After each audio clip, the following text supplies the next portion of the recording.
The Snow Child by Eowyn Ivey is billed as historical fiction, but there are significant elements of magical realism. Can a book successfully have both?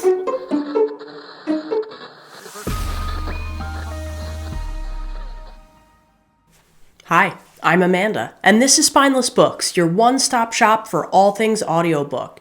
Last month I read The Snow Child by Eowyn Ivey. Now, it's not a new release, it was published over 10 years ago, but I was intrigued by the fact that it was nominated for the Pulitzer Prize for fiction. I was also intrigued by the fact that it's historical fiction and magical realism. The story is set in the 1920s, and it follows Jack and Mabel, a couple in their mid-50s who have lost a child to stillbirth, and they've tried for many, many years to have a family with no success. They make a decision to move up to Alaska and begin homesteading, where they can afford land cheaply and start a new adventure. The journey is treacherous and the land is unforgiving, but Jack and Mabel are determined to make a go of it and start their life anew, even though it might be later than most choose to do that. In their new life, Jack is pushed to the brink of physical exertion every single day, and Mabel is alone in the house with her grief. When he comes home, they eat, he goes to bed, and essentially this doesn't help Mabel's predicament.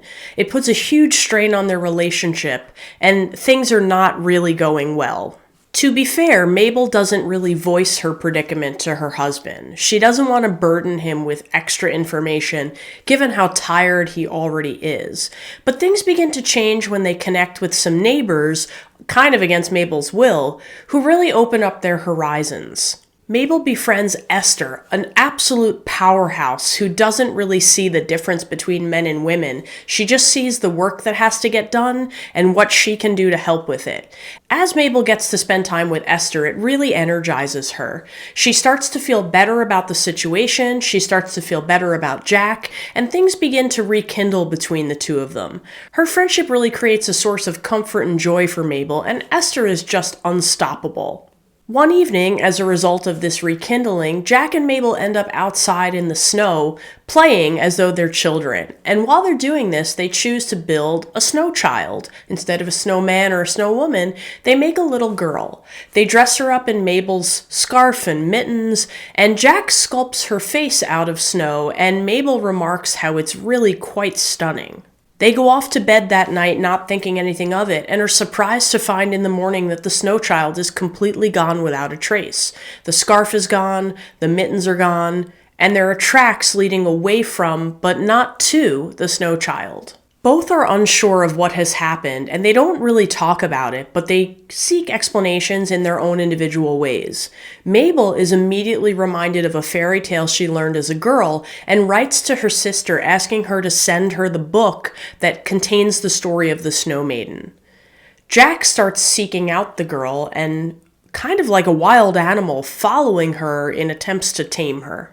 Over time, they build the girl's trust, and they learn a little bit more about her. Her name is Faina, and Jack and Mabel grow very fond of Faina very quickly. Faina appears infrequently and inconsistently, and it almost begins to feel like her appearance mirrors the relationship between Jack and Mabel. When she's around, everything is wonderful, and when she starts to fade away, Jack and Mabel feel strain again. Mabel in particular seems to really have trouble grounding herself when she's not around others.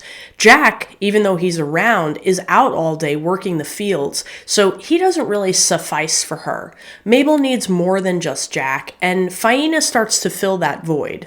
I think, interestingly enough, that if this book had been just about Alaskan homesteading, I would have found it way more interesting. I also probably never would have picked it up, but I didn't really feel quite grabbed by the magical realism elements of the story. I was much more interested in the way they worked the land and the challenges they faced as a couple than I was in this little girl who was running in and out of their lives. Now, I don't want to spoil anything about Faina and the truth of her story, but I will say that she began to feel a little bit like an interruption to me about the stories of their struggle with daylight and the hard ground and all of the difficulty they had with homesteading. I really didn't care a whole lot about Faina, oddly enough, considering she is essentially the crux of the story. Or at least she's supposed to be. I don't know how much she was balanced well enough for me, and that might be why I didn't feel grabbed by her. throughout the book. Eowyn Ivey's writing was interesting to me, but I'm not running out to buy more of her books. I'm a little bit surprised, truthfully, that this was nominated for the Pulitzer Prize for fiction.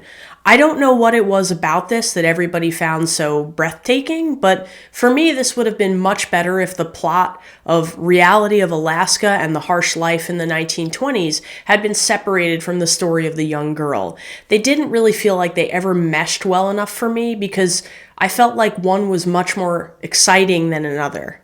I guess if I had to give Eowyn Ivey a compliment, it would be the setting, because the setting grabbed much more of my attention than the magical realism fantasy fairy tale retelling did. I was extremely interested in Alaska and the environment there and the way that Jack and Mabel lived. I didn't really care about Faina a whole lot. I was pulled into the emotional arc of the story, but I felt like the conclusion was a little bit rushed, and that made it fall flat for me at the end. If you have other blends of historical fiction and magical realism that you can recommend, I'd love to know. I'm definitely interested in the genre, and I feel like this has a lot of potential that, for me, the Snow Child never realized. I'd rate it a 3.5. It wasn't terrible, but it really didn't do it for me in the end, and I think there would probably be much better options out there. So I'd love to hear from you in the comments if you know of any that you think I should try out, given that this one for me was more or less a flop. But remember, you might love what I hate and hate what I love, so make your own opinion. But thanks for listening to mine. See you next time. I hope you like and subscribe.